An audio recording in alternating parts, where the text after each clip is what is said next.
Welcome back here to News Talk. Are you looking to refinance your home? Well, now might be the time. If you don't know where to start or just want to know more about the process, well, our next guest has got you covered. Brian Martucci joins us now with some tips on what to do if, in fact, you're looking to refinance your home. And I feel like this is certainly a time that a lot of people are looking to that. A lot of people have been looking at the rates, seeing what they've been doing. Where does the market stand right now, and is now the time people should be doing this?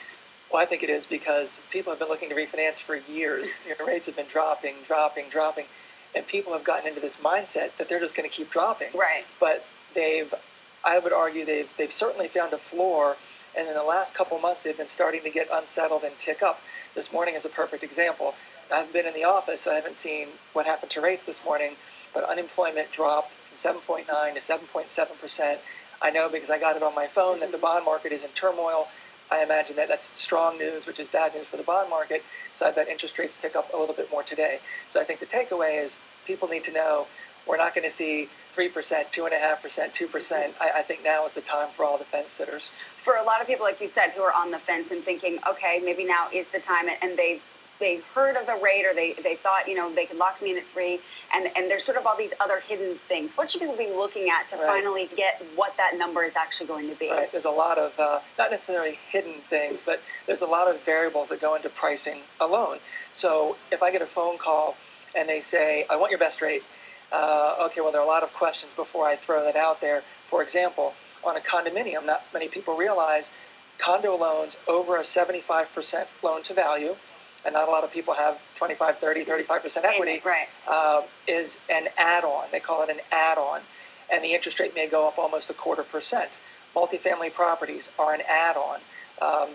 Credit score is another variable. So I had someone who I was doing a purchase loan for, 0.5%, 3.5%. Everybody thinks that rates are 3.5%, but they had a weaker credit score, actually a really weak credit score. They were buying a condo and putting 5% down. So the rate was a lot different. Of things to it. Right. So you really need to talk credit score, property type. There's a lot of things that you need to talk about with your lender before you get an accurate interest rate quote. And I think people kind of run off on the internet and maybe end up going somewhere that they shouldn't with inaccurate information. If you have a question about all of this, certainly want to weigh in on whether or not now is the time to refinance your home, well, just give us a call on the News Talk line, 703-387-1020, as we continue our conversation here.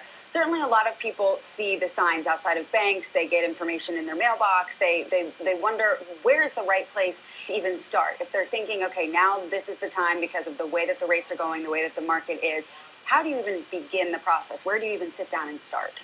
Well, I can tell you, I just gave a seminar to some realtors yesterday, and one of the big topics that we discussed was choosing a lender. Well, the realtors have been through this. They do this for a living and interface with lenders quite a bit.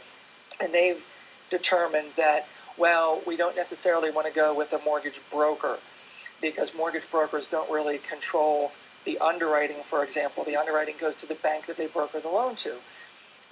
They don't necessarily control the appraisal as tightly as maybe a direct lender, a mortgage banker, which is what we are, which is really the preferred realtor choice because they get better service, better execution, more accurate appraisals. So that's really important for a refinance loan. I had somebody that was solely shopping by price, and they ended up going elsewhere. And I usually will follow up with people after I lose a deal to see how things went. And they said, well, things settled and everything worked out okay, but my house didn't appraise. They thought they were going to get, X. They got $40,000 lower, so they had to pay a bunch of principal into the loan, all to save the perception of 0.1%. They saved $30 a month, but paid $30,000 down to pay their loan down. Well, that's the big thing. A lot of people sort of weighing the options. If I have to go back to closing, and how much do I have to bring to the table or roll back in versus what my monthly payment is going to lower? How do you sort of know what is the right thing to do to make sure that, in fact, you're not putting more money up front to not really save in the long run? So to me, that's pretty simple. It's about how long you plan to spend in the property and recapture period. If you're going to pay $3,500 in closing costs to save $300 a month, that's about almost a 12-month recapture period. But if you think you're going to sell in the fall, in 6 months, don't do it. If you're going to spend, if you're going to do a no-cost loan, well, that's a little gimmicky. They're just building the closing costs into a higher interest rate. But if you're saving $150 a month on a no-cost loan, and you're going to move in the fall, and you're going to save $150 a month for 6 months, that's great. So the recapture period is important. And, of course, that plays into how long you're going to be in the property. So there are people that say, well, you're only going to save me $100 a month. It isn't worth it. But if you plan to live in that house forever, right, another 20 years, maybe it is worth it. Right. Let's head out to the News Talk line. Michael from Dale City has a question. Michael, go ahead with your question. My question is, I have been in my home since 2008. The deed is solely in my name, and I'm at the point right now to where I have a lender that is ready to go to closing, but the actual loan is in another person's name, whom is dead, and I cannot get the payoff amount from the Green Tree. I just bought it from Bank of America. And I'm at the point now I cannot get the payoff amount from Green Tree, so I'm stuck because the mortgage company or the title company needs an exact dollar amount to write the check for. What does he do in that situation? Well, it's the title company's job to get the payoff figure. So if they're having trouble getting the payoff figure from, I think it sounds like Green Tree, maybe the consumer can call Green Tree. It's his loan. He's got the account number. He can give them his information and say, I demand a payoff figure today to help me go to settlement. Yeah, it seems like it's sort of a lot tied up into right. all and of that. And a simple issue. Right, exactly. Another caller from Northwest. John, go ahead with your question.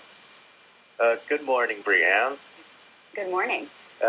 You look lovely today. Great to see you on the show. Now, my question is it worth refinancing your home, considering the closing costs and fees you'd have to pay to the bank, that when you pay off your home, will you really have saved money? Well, that really speaks to the recapture period. One thing that's interesting is a lot of people will finance the closing costs. Right. And this is a point that relates to his question.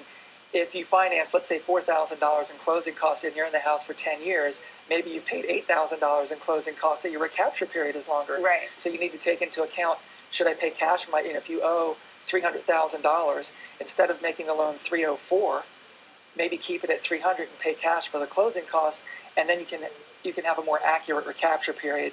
If you finance $4,000, you don't really know what your recapture period is because you don't know how long you're going to be there and what your total finance costs are. Right. It's certainly a lot that you have to look into it, not just sign on the dotted line immediately. What about for people who maybe purchased and didn't have to had no mortgage insurance tied into all of this, but we've seen what the economy has done. Perhaps now they don't have the value that they thought, and they're going back, and now that's something that they're talking about adding into it, adding mortgage insurance to the monthly fee.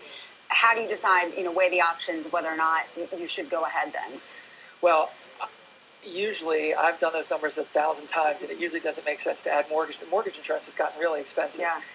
People are losing money, FHA, default rates are higher, so mortgage insurance has gone up as a result.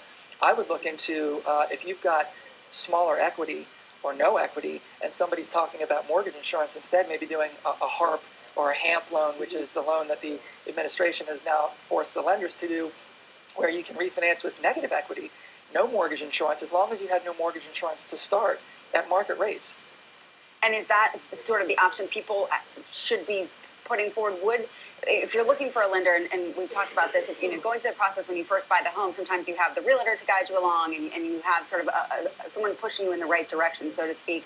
Now, if you're back out doing this on your own and looking for the right option, the right lender, should you obviously do your homework first and know that those are options that could be put forward, in front of you, or do you expect that the lender would know that that is something you qualify for? Well, I wouldn't expect that necessarily. I would ask a lot of questions. I would ask, what type of lender are you? Where do your appraisers come from? You don't want an appraiser to do a DC condo appraisal that's coming from Richmond. Right. Where's your underwriting done? What are your turn times? And I think the important question is, have you disclosed every possible loan program that may benefit me? Have we looked at every option? Okay, we have another caller on the News Talk line, Norval calling from Fairfax. Go ahead with your question.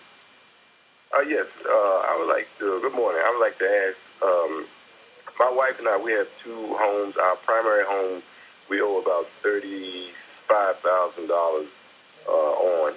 Our secondary home, we owe about maybe $180,000. What I want to know is, would it be worth trying to refinance my primary home that I owe $35,000 on, or should I just leave it as it is? To try to avoid paying the closing costs or the fees that it would that they would charge. Does that depend on what his rate currently is? Yeah, or? it would depend on the numbers. I've seen somebody with a lot of equity in their primary residence, as he has, a larger loan on a second home or an investment property, and if the interest rate on the second home or the rental property is high, it does make sense to refinance the primary residence, which is easier to refinance a primary residence than a second home or a rental property, and pay down or pay off the larger loan. About a lot of people concerned about the appraisal and where it's coming from, who's doing it. What do you do if you think that the number is going to come back at one thing, like you're mentioning, somebody come back $40,000 less, and it is significantly less than what you had hoped or thought it would be? Right. Well, when that client called me, I had done the homework, and I agreed with his assessment that it should appraise at, let's say, $400,000, and it came in at $360,000. If I had been that lender and got a $360,000 appraisal when I expected higher, there's a simple appraisal challenge process. You can homes that have sold recently, similar to the subject property, and show them to the appraiser, the appraisal management company. They take a look and do an analysis, and if your comps indeed are better, they should adjust the value. Okay, lots to look at. Great advice for a lot of people. Hope we answered a lot of people's questions. Brian Martucci, thanks so much for coming in. We'll be right back here on NewsTalk.